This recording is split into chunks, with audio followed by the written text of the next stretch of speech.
There is a minhag, a custom among Torah scribes.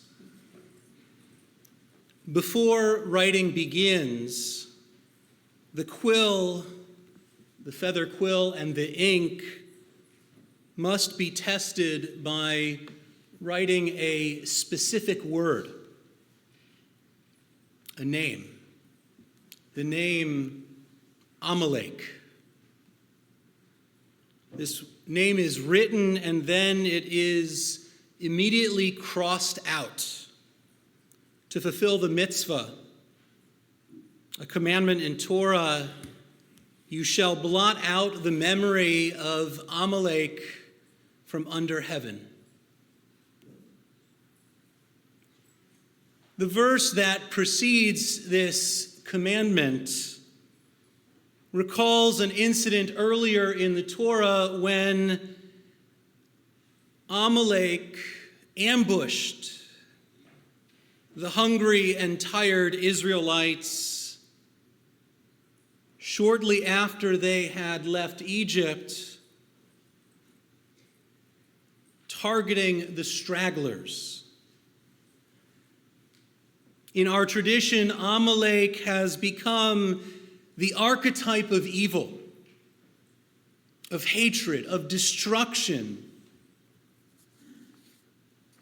From Haman, who is identified as a descendant of Amalek, to the Roman Empire, to the Nazis. Many who have tried to destroy the Jewish people have been described as Amalek.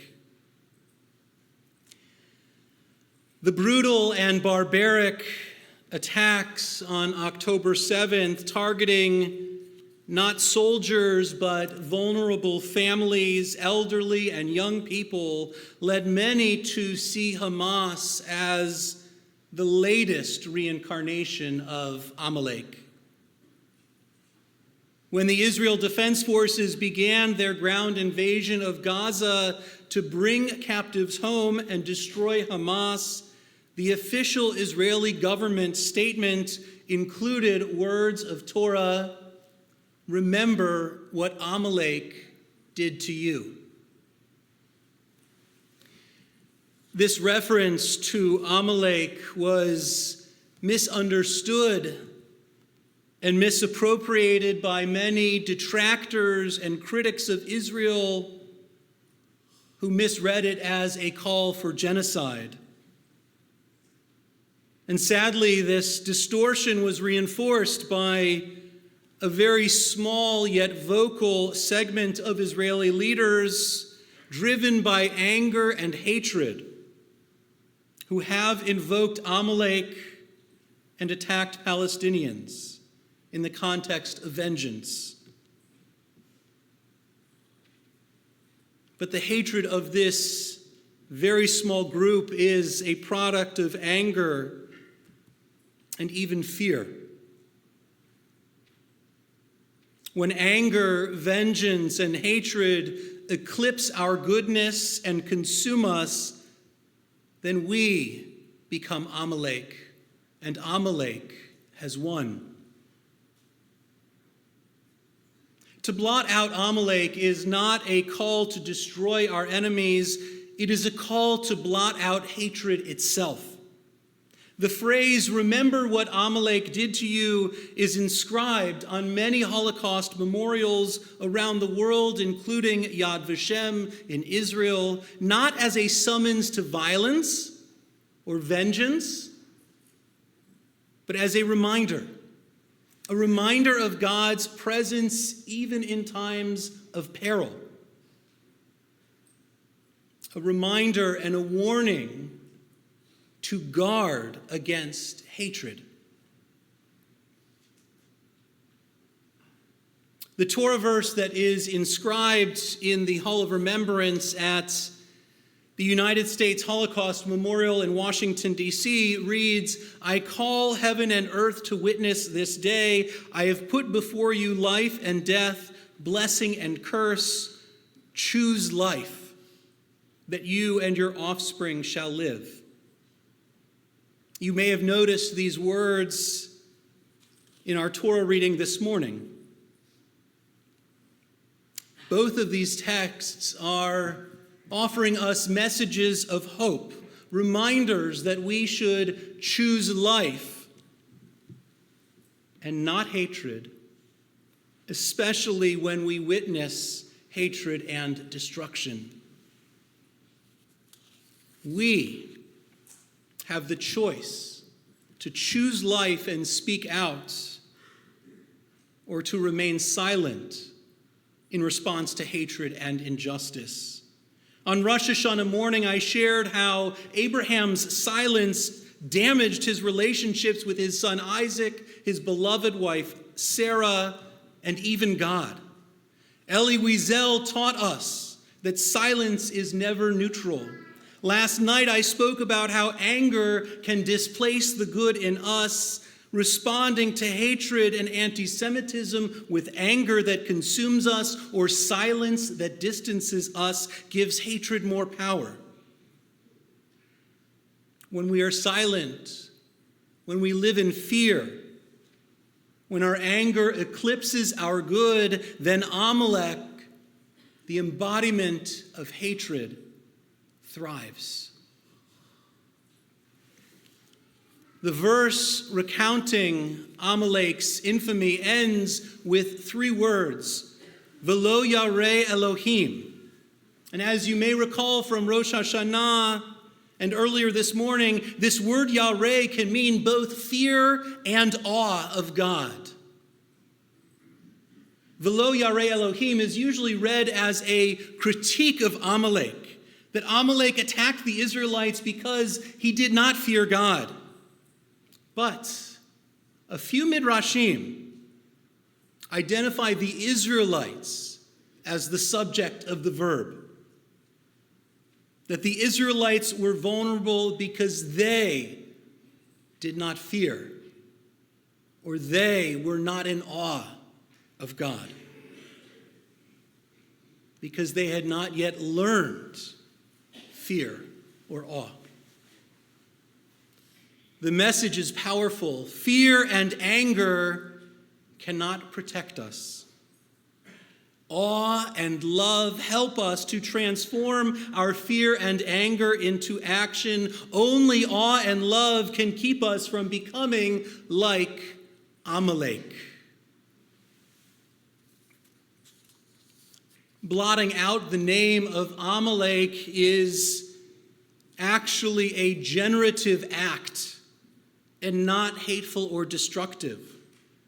The Sofer cannot start their work. They cannot start writing a Torah or a mezuzah or a ketubah. They cannot create something that will serve an enduring purpose until the quill has been tested. On Purim, when we say and blot out Haman's name, it is done with joy and with laughter. We're surrounded by our children, actively demonstrating that our people survived Amalek after Amalek and that we continue to thrive. And Amalek is defeated when we strengthen the weak, when we protect the vulnerable, and when we refuse to let hatred define us. In the section of Torah that we read this morning, God spoke not only to our ancestors, but to us as well. It said, "And not with you alone do I make this covenant and this oath, but with each one who stands here among us today, and with each one who is not here among us today." The great medieval commentator Rashi explains this is specifically referring to future generations, to us as well. With all the challenges that we face, we are given the same choice as our ancestors, life or death, blessing or curse. To choose life is to reject Amalek. Not just the people who hate us, but to reject hatred itself, so that we and our children may live with awe and goodness and love. The section of Torah also began with a list of who was assembled before God, from tribal heads, elders, and officials, to the stranger in the midst of your camp, from the one who cuts your wood to the one who draws your water. The Israelites were joined by their non-Israelite neighbors. We know too well how it feels to stand alone. We have been stared at and hated simply for being Jews. When others stand with us, we are not alone. To blot out Amalek today is to stand against hatred in all forms. Anti-Semitism and racism, Islamophobia and xenophobia. To blot out Amalek today is to stand with others, to stand in support of immigrants and members of the LGBTQ plus community. To blot out Amalek today is to respond to hatred, to never let hatred pass unchallenged, to never allow it to become normal. The Jewish response to Amalek is not silence or rage, but action. Action rooted in awe and love.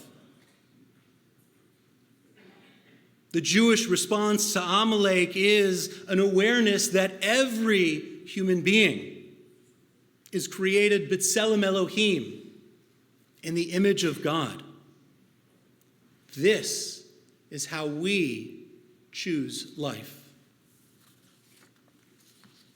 In the words of theologian Emil Fackenheim, if we did not choose to live, we would have granted Hitler a posthumous victory. As I shared last night, Holocaust survivors like Eva Kor and Elie Wiesel taught us not to carry the burden of our anger, to not let our anger displace the good within us. This message informs many children and grandchildren of Holocaust survivors like Marty Ura, who wrote in the recently published Sons of Survivors, "I am in awe of my parents and other survivors who expressed no desire for revenge, who mastered the art of living with trauma through their love for each other and for their children." Today, hatred of Jews comes at us from many directions, from the right and more than before, from the left. But let us not be distracted by partisan arguments. Like Amalek, anti-Semitism is a uniquely persistent and ubiquitous form of prejudice and hate. It makes little difference where it comes from. Hatred is hatred. Amalek wears many disguises. Our task is to blot out hatred wherever it appears. Adonai, our God, and God of generations past, today and in the year ahead, may we learn and find inspiration to transform our fear into awe and our awe into action. May we be reminded that the Jewish response to Amalek, to hatred, is not silence, not rage, but awe and action rooted in justice. As we choose life today, may we be inspired to acts of love and acts of awe, even when we are afraid, to acts of goodness, even when we are angry. And as we remember Amalek, may we also remember that every act of compassion, every choice for life is a new stroke of the sofer's quill, blotting out hatred and anger and fear, writing a future free of hatred, a future filled with blessings. Amen.